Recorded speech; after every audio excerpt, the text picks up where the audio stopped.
तेरा कलाम रहेगा कायम पहाड़ जब ना रहे खुदाया, तेरे मुंह की एक बात भी टलेगी ना चाहे कुछ भी हो।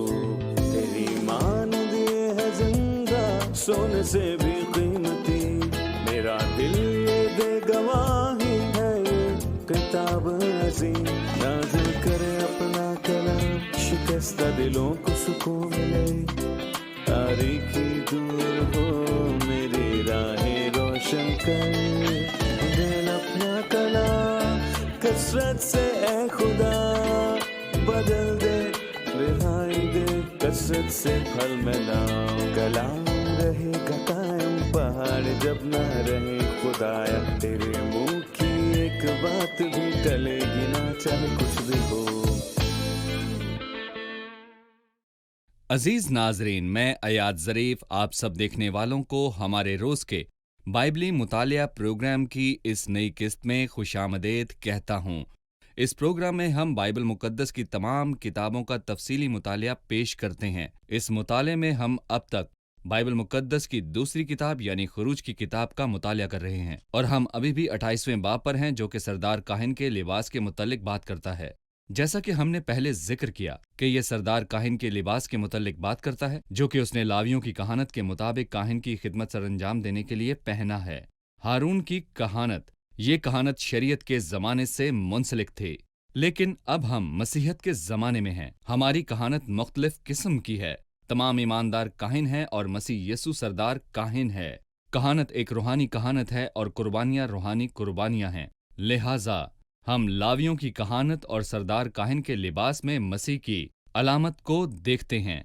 लिहाजा सरदार काहिन मसीह की शबी है और सरदार काहिन का लिबास मसीह के बतौर इंसान और मसीह के काम के बारे में अलामती तौर पर बात करता है। लेकिन अब मसीहत के दौर में मसीह वो हकीकी सच्चाई है जिसके बारे में पूरा पुराना अहदनामा अक्स पेशन गोइयों और अलामतों से इशारा करता है। लिहाजा आप बाइबल मुकद्दस खोलिए और हमारे साथ मुताले में शामिल हो जाइए और पुराने अहदनामे की किताबों से अमली रूहानी असबाक हासिल करें। लिहाजा आप बाइबल मुकद्दस में से खुरूज 28 निकालिए और कलाम से मुस्तफीद होइए। और अगर आपका कोई सवाल हो तो हमें ईमेल कीजिए, खुदावंद के फजल से हम उसका जवाब आपको जरूर देंगे।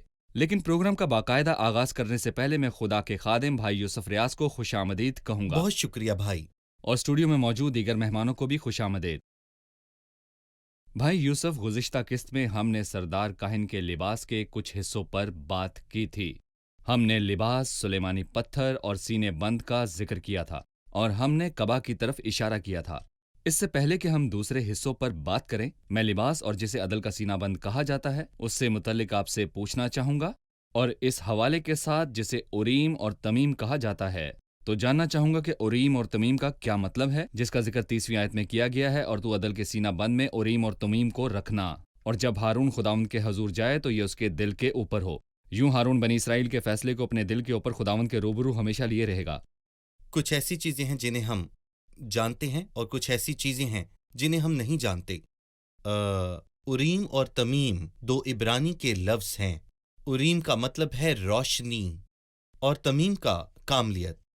हम इनमें खुदा और मसीह की इंसानियत को देखते हैं। रोशनी खुदा बाप है और कामलियत हमारे यीशु अल मसीह हैं। वो सिर्फ एक इंसान नहीं था बल्कि कामलियत की वो तमाम खूबियां अपने अंदर रखता था। लिहाजा उरीम और तमीम खुदा के इंसान होने के बारे में बड़े वाज़े तौर पर बयान करता है। उरीम लफ्ज़ अलिफ से शुरू होता है और तमीम ते से।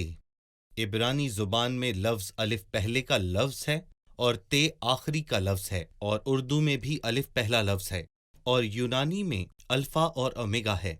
लिहाजा मसीह अलिफ यानी अल्फ़ा है और वो ओमेगा यानी ते है, यानी अव्वल और आखिर। लिहाजा ये बात है जो हम उरीम और तमीम के बारे में जानते हैं। हम और भी कुछ जानते हैं कि वो उरीम और तमीम के जरिए से खुदा की मर्जी को जानने के काबिल होते थे, और कोई भी उनके बारे में नहीं जानता, और बाइबल उनके बारे में कुछ नहीं बताती क्योंकि वो हकीकत में वहां से खो गए थे।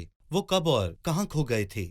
बाबल की असीरी से वापस आने के बाद। लिहाजा बाबल की असीरी के बाद दो चीजें थीं जो नहीं मिली थीं, यानी अहद का संदूक उरीम और तमीम नहीं मिले थे, और खैमा इज्तिमा की सबसे कीमती चीज अहद का संदूक था, और काहिनों के लिबास का सबसे अहम तरीन हिस्सा उरीम और तमीम था। ना ही अहद का संदूक और ना ही उरीम और तमीम मिले। मेरा ख्याल है कि ये जानबूझकर किया गया, क्योंकि खुदा उन्हें बताना चाहता था कि असल संदूक आने वाला है, जो कि खुद जिंदा खुदावंद यीशु अल मसीह है, और उसके लिए हमें तैयार रहना है। लेकिन अफसोस की बात है कि ना तो उनके पास उरीम और तमीम थे और ना ही उनके पास अहद का संदूक था। ये बहुत ही ज्यादा अफसोस की बात है। उन्हें ना तो शर्मिंदगी हुई और ना ही उन्होंने तौबा की, बल्कि जब मसीह उनके पास आया तो उन्होंने उसे मसलूब किया और उसे पाकिस्तान से बाहर निकाल दिया। लिहाजा वो उस वक्त उरीम और तमीम के जरिए खुदा की मर्जी को जानते थे। नहमिया की किताब के 7वें बाब में एक आयत है जो एक शानदार इशारा देती है कि उरीम और तमीम का काहिन बाबल की असीरी से वापस नहीं आया था। जब हम नहमिया 7:64 पढ़ें तो लिखा है, उन्होंने अपनी सन्नत उनके दरमियान जो नसबनामों के मुताबिक लिखे गए थे ढूंढी और ना मिली, इसलिए वो नापाक माने गए थे और वो कहानत से खारिज हुए। वो ईमानदार थे। अगर आप अपना नसबनामा नहीं जानते तो आप काहिन नहीं होंगे और आप मुकद्दसीन में खा पी नहीं सकते। हाकिम ने उनसे कहा कि वो पाक तरीन चीजों में से ना खाएं जब तक कि कोई काहिन उरीम और तमीम लिए हुए उनके पास बरपा ना हो। हकीकत में ये बाइबल के हिसाब से एक काहिन उरीम और तमीम लिए हुए आया। इब्रानी में अददी कीमत 888 है और यीशु यूनानी में 80वां है और अददी कीमत 888 है। 888 ये मसीह है, यानी उरीम और तमीम का काहिन ये और कोई मसीह है। नहीं बल्कि यीशु अल मसीह है। हम यहाँ पर एक तस्वीर को देखते हैं जब यूसुफ ने अपने भाइयों की मेहरबानी की और उनको एक तरतीब में बांटा, बड़े नंबर 2 फिर 3, बस वो हैरान थे इसलिए कि क्या ये शख्स हमें जानता है। दर हकीकत यूसुफ उनको जानता था क्योंकि वो उनका भाई था। क्या मसीह सब कुछ जानता है? जी हाँ, वो जानता है क्योंकि वो उरीम और तमीम का कायन है। बहुत शुक्रिया। जी हाँ, बाइबल में भरपूरी है और हमारे सामने अल्फाज में कसरत है। गुज़िश्ता किस्त में हमने लिबास, अदल के सीना बंद और कबा के बारे में गुफ्तगू की थी और अब हम 36वीं आयत से 39वीं आयत तक खालिस सोने के पतर और अमामे और कुर्ते के बारे में बात करना चाहते हैं। अब मैं आपसे कुछ आयत पढ़ने की इजाज़त चाहूँगा, फिर मैं आपसे सवाल करूँगा। और तू खालिस सोने का एक पत्तर बनाकर उस पर अंगश्तरी के नक्श की तरह यह कुंदा करना खुदावंद के लिए मुकद्दस और उसे नीले फीते से बांधना ताकि वो अमामा पर यानी अमामे के सामने के हिस्से पर हो और ये हारून की पेशानी पर रहे ताकि जो कुछ बनी इसराइल अपने पाक हदियों के जरिए से मुकद्दस ठहराए उन्हें मुकद्दस ठहराई हुई चीज़ों की बदी हारून उठाए और ये उसकी पेशानी पर हमेशा रहे ताकि वो खुदावंद के हजूर मकबूल हो। और कुर्ता बारीक कतान का बुना हुआ और चारखाने का हो और अमामा भी बारीक कतान का ही बनाना और एक कमरबंद बनाना जिस पर बेल बूटे कढ़े हों। अब हम इस सब को स्क्रीन पर देखेंगे और मैं चाहूंगा कि आप हमारे नाजरीन को और हमें इसकी तफसील बयान कीजिए। जी हाँ, ये सोने का पत्थर हमारे सामने लिखा गया अमामे के ऊपर से नीले फीते के साथ बांधा गया था जो कतान से बना था। उस पर ये लफ्ज कुंदा थे कि खुदा के लिए मुकद्दस चीज है। ये मसीह को सरदार काहिन के तौर पर पेश करता है जिसके बारे में इब्रानियों 7 कहता है, जो पाक और बेरिया और बेदाग है, गुनाहगारों से जुदा और आसमानों से बुलंद किया गया हो। इब्रानियों 7:26 में जैसा मैंने देखा ये ताज की नुमाइंदगी भी करता है और कोई भी नहीं है जो कहानत और बादशाहत की खूबियां रखता था सिवाय खुदावंद यीशु मसीह के, जिसके बारे में कहा गया तू मुल्के सिदक के तौर पर अबद तक काहिम है। आपने शुरू में ये कहा था कि हारून की खिदमत खुदा की खिदमत की तरह थी और हारून का हुक्म नहीं था बल्कि खुदा का हुक्म था। यूं कह लें कि खुदा ही उन्हें सब कुछ करने को कहता था क्योंकि हारून का हुक्म हल्फ के बगैर दिया जाता था। बहुत से लोग इस ओहदे पर फाइज थे लेकिन उनके हुक्मों को रोका गया। लेकिन ये हुक्म मुल्के सादिक का था कि कहानत की हैसियत बस एक शख्स के पास है और वो शख्स मल्के सादिक है और इसलिए खुदा ने कसम खाई और कहा कि मैं नहीं फिरूंगा, तो मल्के सादिक के तौर पर अबद तक कायम रहेगा। और ये आयत हम किसी के लिए भी استعمال نہیں کر سکتے کیونکہ ملک صادق کا حکم ہے تو ملک صادق کے طور پر اب تک کاہن ہے، اور کسی کے بارے میں نہیں کہا گیا سوائے یسوع المسیح کے کہ بس تو خداوند یسوع مسیح جو کہ اب تک کاہن ہے۔ لہٰذا جب لوگ یہ جملہ افراد کے بارے میں کہتے ہیں تو یہ کفر ہے، اور جب کوئی کہنا قبول کرتا ہے کہ تو ملک صدق کے طور پر ابد تک قائم ہے، گویا وہ مسیح سے اس کی شان و شوکت صحیح۔ اور اس کی جگہ چوری کر رہا ہے۔ لہٰذا یہ جملہ خاص طور پر مسیح کے لیے ہے۔ زبور 110 میں لکھا ہے، تو ملک صدق کے طور پر ابد تک کاہن ہے، ایک ابدی کاہن جس کی کہانت انسان کی طرف سے نہیں، اور اختتام بھی نہیں وہ ہوگا۔ اسے کسی کے حوالے نہیں کرے گا کیونکہ وہ ہمیشہ کے لیے کاہن ہے۔ آپ نے سونے کے پتھر کا ذکر کیا تھا، اور ہم نے کہا تھا کہ یہ تاج کے بارے میں بھی بات کرتا ہے۔ جی مجھے یاد ہے کہ خداوند کی آزمائش کے وقت کانٹوں کا تاج اس کے سر پر رکھا صحیح۔ گیا تھا، اور ہم دیکھتے ہیں کہ اب مسیح عزت اور جلال کا تاج پہنے ہے۔ میں ان دونوں تاجوں یا ان دونوں تصویروں کے درمیان آپ کی رائے جاننا چاہوں گا۔ ہم جانتے ہیں کہ کانٹوں کا تاج اس کے سر پر رکھا گیا، اور یقیناً یہ اس کی تکلیف میں اضافہ تھا۔ جب وہ کانٹے اس کے سر پر چبھے ہوں گے تو بہت درد ہوا ہوگا، کیونکہ کانٹوں کا تاج اس کے سر پر رکھنے کے بعد انہوں نے اس پر چھڑی ماری تھی۔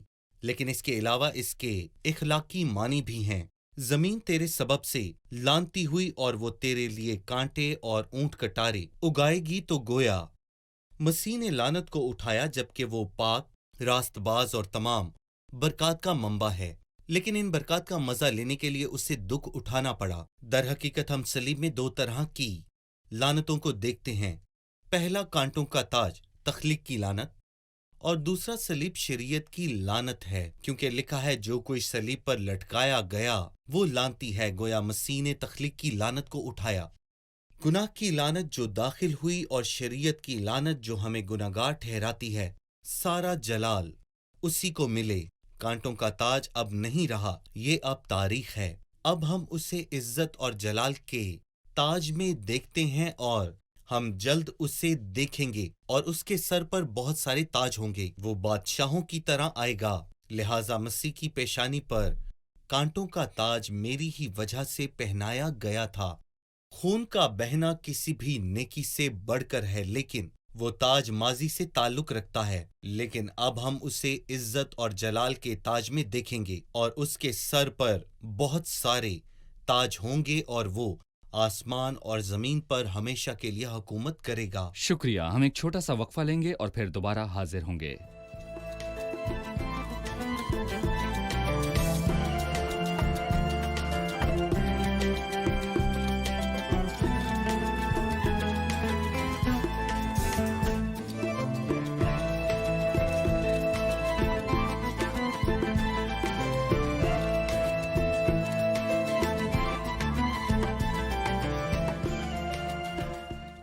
لکھا ہے تاکہ جو کچھ بنی اسرائیل اپنے پاک ہدیوں کے ذریعہ سے مقدس ٹھہرائے، ان مقدس ٹھہرائی ہوئی چیزوں کی بدی ہارون اٹھائے۔ مقدس ٹھہرائی ہوئی چیزوں کی بدی سے کیا مراد ہے؟ جی بھائی، در حقیقت میں اس باب میں دیکھتا ہوں کہ ہارون 4 چیزیں لے کر گیا۔ میں ان کا 12ویں آیت کے ذریعے ذکر کروں گا۔ اور ہارون ان کے نام خداوند کے روبرو اپنے دونوں کندھوں پر یادگاری کے لیے لگائے رہا، اور ہم جانتے ہیں کہ کندھے طاقت کی جگہ سمجھے جاتے ہیں۔ سردار کاہن کی طاقت ہمارے حصے میں ڈالی گئی ہے۔ دوسری چیز 29ویں آیت میں ہے، اور ہارون اسرائیل کے بیٹوں کے نام عدل کے سینہ بند پر اپنے سینے پر لگائے رہا۔ دل ایک محبت کی جگہ ہے۔ ہم سردار کاہن کی محبت سے بھی مزہ اٹھائیں گے جو خداوند یسوع مسیح ہے۔ اور تیسری چیز آیت 30 میں ہے، جہاں پر لکھا ہے، یوں ہارون بنی اسرائیل کے فیصلے کو اپنے دل کے اوپر خداوند کے روبرو رکھے گا۔ وہ رہنمائی جو خداوند یسوع مسیح ہمارے لیے کرتا ہے، کیونکہ بس وہی ہمارا رہنما ہے، اور ہم سب اس کے مکروز ہیں۔ اور چوتھی دفعہ یہاں آیت 38 میں ہم دیکھتے ہیں، تاکہ جو کچھ بنی اسرائیل اپنے پاک ہدیوں کے ذریعے سے مقدس ٹھہرائیں، ان مقدس ٹھہرائی ہوئی چیزوں کی بدی ہارون اٹھائے۔ یہ حیرت کی بات ہے کہ وہ مقدس ٹھہرائی ہوئی چیزوں کی بدی کے بارے میں ہارون سے بات کر رہا ہے۔ جب ہم گناہ کرتے ہیں یا کچھ ایسا کرتے ہیں جس سے خدا ناراض ہوتا ہے، بلکہ بعض اوقات ہم اپنے پاس موجود بہترین چیزوں کو پیش کرتے ہیں، جبکہ وہ ان چیزوں پر بھی ناراض ہو سکتا ہے، کیونکہ یہ چیزیں انسانی فطرت کی کوتاہیوں کے ساتھ ملی ہوئی ہیں۔ اس لیے ہم عبرانیوں کے 10ویں باب میں कुछ ऐसी चीज देखते हैं जो कि बहुत ही अहम है। इब्रानियों 10 में कुछ यूं लिखा है, बस ऐ भाइयों, हमें यीशु के खून के सबब से उस नई और जिंदा राह से पाक मुकाम में दाखिल होने की दलेरी है जो उसने पर्दा यानी अपने जिस्म से होकर हमारे वास्ते मखसूस किया है, और हमें पाक मुकाम में दाखिल होने का हक हासिल है। क्या ये काफी है? नहीं, ये काफी नहीं है। और हमारा काहिन खुदा के खुदा के घर घर का का। मालिक है, लिहाजा बेशक मुझे जाने की दलेरी हासिल है, लेकिन मैं फिर भी नहीं जा सकता जब तक मेरे साथ खुदा के बड़े घर का काहिन मौजूद ना हो। ये बड़ा काहिन क्या करता है? ये सोने का पत्थर पहन रहा है जिस पर लिखा है कि खुदा के लिए मुकद्दस है ये, और अगर मैं अपने नजराने जो मैं कोताहियां। उसे पेश करता हूँ उसमें कोई कोताही है तो वो इसको दरगुजर करता है और हमें एक खूबसूरत सबक सिखाता है। हमें खुदा के पास ये सोचकर नहीं जाना चाहिए कि मैं उससे मुतमईन कर लूंगा, लेकिन अगर हम ये सोचकर जाएं कि वो मुझसे प्यार करता है और मुझे कबूल करेगा, बल्कि अपने प्यार और खुदावंद यीशु मसीह के वसीले से बरकत देता है और बचाता है। लिहाजा हम आपकी वजाहत के बाद 38वीं आयत को समझ सकते हैं, ये हारून की पेशानी पर रहे, ताकि जो कुछ बनी इसराइल अपने पाक जी हदियों के जरिए मुकद्दस ठहराएं और उन मुकद्दस ठहराई हुई चीजों की बदी हारून उठाए। लिहाजा इससे यही सही। मुराद है, मतलब कुर्बानियों को पेश करते हुए कोताहियां बर्दाश्त ठीक करना। है। सही। भाई यूसुफ, सोने के पत्थर पर बात करने के बाद अब मैं आपसे अमामे पर बात करना चाहूंगा, जो कि आयत 39 में कहा गया, और कुर्ता बारीक कतान का बुना हुआ और चारखाने का हो, और अमामा भी बारीक कतान का ही बनाना, और एक कमरबंद बनाना जिस पर बेल बूटे कड़े हों। ये कौन सा अमामा है जिस पर यह ताज रखा गया था? हम इसे अभी देखेंगे और आप इसकी तफसील हमें बताइए। जी हाँ, लिहाजा ये वाज़ेह है कि अमामा इब्रानी फेल लपेटने से अक्स किया गया है। ये एक खास कतान से बनाया जाता था और ये खालिस सोच को बयान करता है, एक पाक सोच, क्योंकि कतान पाकीज़गी की अलामत है। और जब सर को खालिस अमामे से लपेटा जाए, जिसे खालिस अमामा कहा जाता है, जिसे हम ज़िक्रिया के 3 बाब की पेशनगोई में पढ़ते हैं, तो हम खालिस अमामे के बारे में यहाँ पढ़ पाते हैं ज़िक्रिया के 3 बाब में, जहाँ पर वाज़े तौर पर इसका बयान किया गया है। लिखा है, सरदार काहिन यशवा मैले कपड़ों में मलबूस था, लेकिन खुदा ने कहा इसके मैले कपड़े उतार दो, और उससे कहा, देख मैंने तेरी बदकारी तुझसे दूर की और मैं तुझे नफीस पोशाक पहनाऊंगा। और नतीजा ये निकला, और मैंने कहा यहाँ ज़िक्रिया नबी कौन है, और कहा कि उसके सर पर साफ अमामा रखो। मसीह जिसके लिए सारा जलाल है, सलामती के ख्यालात बुराई के नहीं, ताकि हमें नेक अंजाम की उम्मीद बख्शे। जबकि एक शख्स मुखालिफ मसीह है, और हम इसके बारे में हिजकियेल के 21वें बाब में पढ़ते हैं, जो अमामा और ताज को पहने हुए है। लेकिन अफसोस ये है कि उससे साफ अमामा नहीं कहा गया। एक बुरा और गुस्ताख बादशाह कहाँ से साफ अमामा लाएगा? क्या वो ताज का हकदार है? गिला दूर कर और अपना ताज उतार, क्योंकि ये ऐसे नहीं रहेगा। मैं ही उसे उल्ट दूंगा। फिर यूं भी ना रहेगा, फिर वो आएगा जो इसका हकदार है और मैं उसे दूंगा। मुझे खैमा इज्तमा के बैरूनी सहन के पर्दे याद हैं जो कतान से बनाए गए थे। लिहाजा मसीह बाहर से कतान, सफेद और खालिस है। सही। और अमामा सोचों के बारे में बात करता है, और मसीह की अंदरूनी और बैरूनी जिंदगी में सोचें खालिस सोचें हैं। लोग और रहनुमा हो सकता है कि बैरूनी हिस्से की देखभाल करें, लेकिन अंदर आपने नुमान का जिक्र किया, जो लोगों के सामने जंगी लिबास पहने हुए था, लेकिन अंदर से वो कोड़ी था। मसीह के ख्यालात का कमाल और उसकी पाकीज़गी, उसकी इनफरादियत और अजमत के बारे में वो क्या कहते हैं? मिसाल के तौर पर जब वो फसा के बर्रे के बारे में कहता है, तुम सब कुछ खाना, लेकिन इसके सर और पाए और अंदरूनी अज़ा का तुम ज्यादा ख्याल रखना। सर मसीह के ख्यालात खूबसूरत ख्यालात हैं, लेकिन खुदा जानता था कि कौमों के ख्यालात बेकार हैं और लोगों के ख्यालात लाहासिल ख्यालात हैं, क्योंकि खुदा सब जानता था। बहुत शुक्रिया। हम एक छोटे से वक्फे के बाद दोबारा हाजिर होंगे।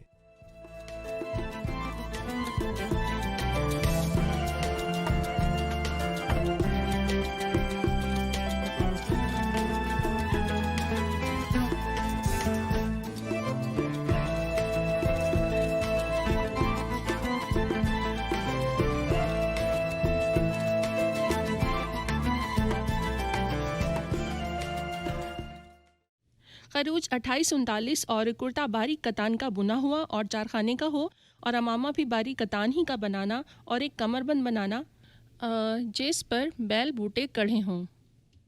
जी भाई। बारीक बुने हुए कुर्ते, जैसा कि हम पहले बाब में पढ़ते हैं और यहाँ पर लिखा है बारीक, यानी कि मसीह अपने आप में कौन है, ना कि उसके काम के बारे में। दरहकीकत मसीह को कारामत, शानो शौकत और इखलाकी शानो शौकत हासिल है, मगर ये कुर्ते अंदर वाले कुर्ते हैं। क्या इसकी अहमियत को जानने से पहले हम इसे स्क्रीन पर देख सकते हैं ताकि देखने वाला तसव्वुर कर सके कि ये कैसा था? ये कुर्ता आखिरी चीज है जिसे अंदर की पहना आखिरी जाता है। चीज, अंदर जी, का ये मतलब पहली है चीज है जो काहिन के जिस्म के करीब तक। जिस्म के करीब तक। जी, जारी रखें।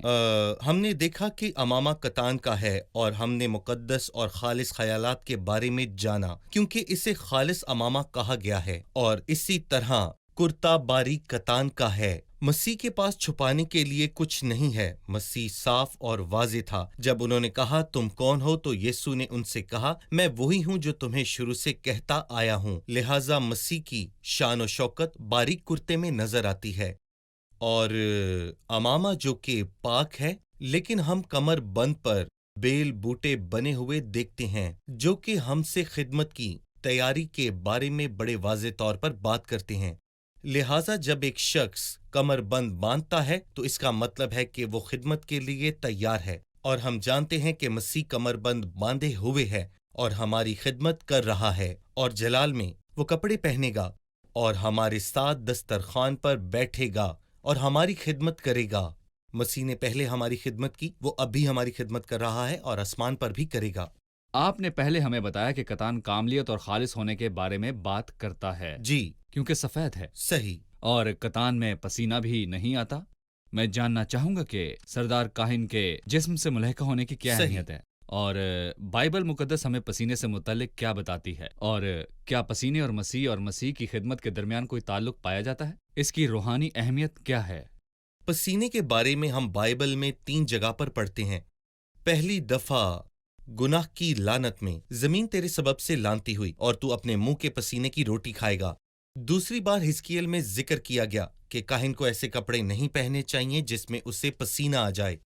गोया वो हमें बताना चाहता है कि जिस्म के पोशीदा हिस्से नजर नहीं आने चाहिए इबादत में, क्योंकि हम रूह और सच्चाई से उसकी इबादत करते हैं, लेकिन जिस्मानी कोशिश और जिस्म की बदबू जिस्म पुरानी फितरत हमारी है। फितरत में सही। जवाल है, क्योंकि मख्तून तो हम हैं जो खुदा के रूह की हदायत से इबादत करते हैं, और हम यीशु मसीह पर फख्र करते हैं और जिस्म पर भरोसा नहीं करते। और तीसरी बार मसीह के पसीने का जिक्र आया है। लिखा है कि उसका पसीना गोया खून की बड़ी बड़ी बूंदें बनकर जमीन पर टपकता रहा था और वो हमारे लिए था, और इसका मतलब है कि मसीह को पसीना नहीं आता, बल्कि गतसमनी के बाग में 2 बड़ी वजूहात की बिना पर उसका पसीना खून बनकर टपकता रहा। हम खुदा का शुक्र करते हैं कि जब हम इबादत करते हैं तो हमें इस तरह की किसी भी चीज की जरूरत नहीं होती, क्योंकि खुदा हमारा जिंदा खुदा है जिसकी इबादत हम रूह और सच्चाई से करते हैं, ना कि खून और बदन से। लिहाजा मैं समझा हूं कि पसीना जिस्म की पैदावार है और जिस्म का मतलब फितरत है। ये ज़वाल ज़वाल पज़ीर पज़ीर। और पुरानी जी। है। लिहाजा जब भी हम खुदा के हजूर इबादत करते हैं तो सबसे पहले हमें जिस्म की बदबू से आजाद होना चाहिए, और हमें सिर्फ दिखावे के तौर पर ही इबादत करनी नहीं चाहिए, बल्कि रूह से। किसी भी चीज की ख्वाहिश जो जिस्म से जुड़ी हो, हम उसे आम लफ्जों में पसीना कहेंगे। लिहाजा हमारी इबादत मुकम्मल तौर पर पसीने से आजाद होनी चाहिए। आपने जिक्र किया कि कमरबंद खिदमत के बारे में जी। बात करता है। बराए मेहरबानी मैं चाहता हूं कि आप हमारे नाजरीन को बताइए सही। माजी, हाल और मुस्तकबिल में हमारे लिए मसीह की खिदमत के बारे में, कि वो हमारे लिए किस तरह खिदमत करता रहा, कर रहा है और करता रहेगा। मरकज के 10वें बाब की 45वीं आयत में लिखा है, क्योंकि इब्ने आदम भी इसलिए नहीं आया कि वो खिदमत ले, बल्कि खिदमत करे और अपनी जान बहुतेरों के बदले फिदिया में दे। मसीह ने पूरी जमीनी जिंदगी में अपने लिए कुछ नहीं किया, बल्कि ये सब खुदा के जलाल और लोगों की भलाई के लिए किया, और अपनी खिदमत के इख्तिताम पर वो सलीब पर गया ताकि अपनी जान हमारे लिए फिदिया में दे। वो मर गया और जी उठा। इब्रानियों के खत में बैठ गया का मतलब 4 दफा दोहराया गया, जो कि ये है कि खिदमत पूरी हुई। लेकिन हैरत अंगेज बात है, जब हम इब्रानियों के 8वें बाब को पढ़ते हैं وہاں لکھا ہے ایک خادم مقدس مقام میں بیٹھا ہے، وہ مقام جو خدا نے بنایا ہے، نہ کہ کسی انسان نے، لہٰذا وہ خدمت کو جاری رکھنے کے لیے بیٹھا ہے جو کہ آسمانوں پر ہے، اور جب وہ ہمیں لینے آئے گا تو ہم بوجھوں سے رہائی پائیں گے اور وہ ہمارے ساتھ ہوگا۔ لوکا کے 12ویں باب میں بھی ہم ایک حیرت انگیز بات پڑھتے ہیں، میں تم سے سچ کہتا ہوں کہ مبارک ہیں وہ نوکر جن کے مالک آ کر انہیں جگاتے ہیں۔ میں تم سے سچ کہتا ہوں کہ وہ کمر کو باندھ کر ان کو کھانے پر بٹھائے گا اور آ کر ان کی خدمت کرے گا۔ وہ خدمت کرتا ہے، خدمت کرے گا۔ جی بالکل، وہ خدمت کرے گا، اور ان زبردست 3 پہلوؤں کے سامنے ہمیں اس عظیم مالک کی خدمت کرنی ہے، اور یہ عزت کی بات ہے۔ اس کی خدمت کرنا ہمارے لیے یہ عزت ایک کی بڑا بات ہے۔ اعزاز ہے، بہت اور شکریہ سچ بھائی تو یہ ہے یوسف۔ کہ ہمارا زندہ خدا اس عظیم خدمت کا مستحق صحیح، ہے۔ ہم پروگرام کے اختتام پر پہنچ چکے ہیں، اب مہمانوں سے رائے جانتے ہیں۔ آج کے پروگرام سے آپ نے کیا سیکھا؟ ہم نے مسیح کو سردار کاہن کے طور پر دیکھا، جو اپنے کندھوں پر ہمارے نام لیے ہوئے ہیں، جو طاقت کا منبع ہے، اور اپنے دل پر بھی جو محبت کی جگہ ہے۔ وہ اسرائیل کے لوگوں کی عدالت بھی کرتا ہے، رہنمائی کی جگہ۔ اس نے پاک چیزوں کی بدی بھی اٹھائی، یہاں تک کہ ہماری عبادت میں کوتاہیاں بھی ہیں، تو بھی خدا ہمیں مسیح میں پاک دیکھتا ہے۔ ہم نے امامے کو دیکھا جو کہ خالص پاک خیالات کی طرف اشارہ کرتا ہے۔ ہم نے کرتا باریک بنا ہوا دیکھا جو کہ کتان کا بنا ہوا تھا۔ ہم نے کمر بند دیکھا جو کہ خدمت کی تیاری ہے۔ اس نے ہماری خدمت کی اور وہ ہماری خدمت کر رہا ہے، اور وہ مستقبل میں بھی ہماری خدمت کرتا رہے گا۔ ہم نے اوریم اور تمیم کے متعلق سیکھا، جو سینہ بند میں تھے، جن کا مطلب روشنیاں اور کاملیت ہے، اور وہ مسیح کی الوہیت اور انسانیت کی طرف اشارہ کرتے ہیں۔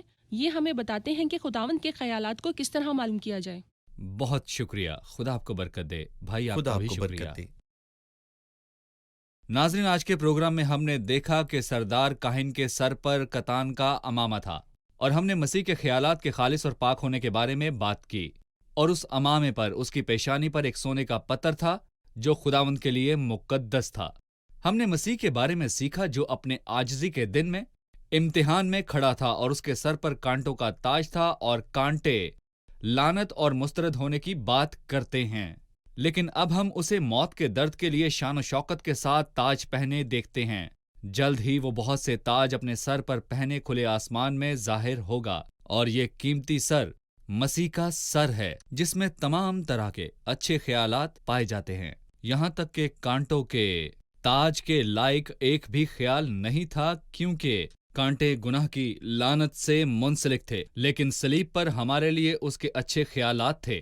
اسے کانٹوں کا تاج پہنایا گیا، کامل متبادل، اور بہت جلد وہ اپنے سر پر بہت سے تاج پہنے کھلے آسمانوں میں ظاہر ہوگا، اور ہر گھٹنا یسوع کے نام میں جھکے گا، اور ہر ایک زبان اقرار کرے گی کہ یسوع مسیح خداوند ہے۔ ہمیں اس پر فخر ہے کہ وہ ہمارا خداوند ہے۔ اس میں کاملیت، بھلائی اور خالص اور پاک خیالات ہیں، اور ہمیں اس کے زندہ خدا اور اس کے نجات دہندہ ہونے پر فخر ہے۔ اگلے پروگرام میں آپ سے پھر ملاقات ہوگی۔ خدا آپ کو برکت دے۔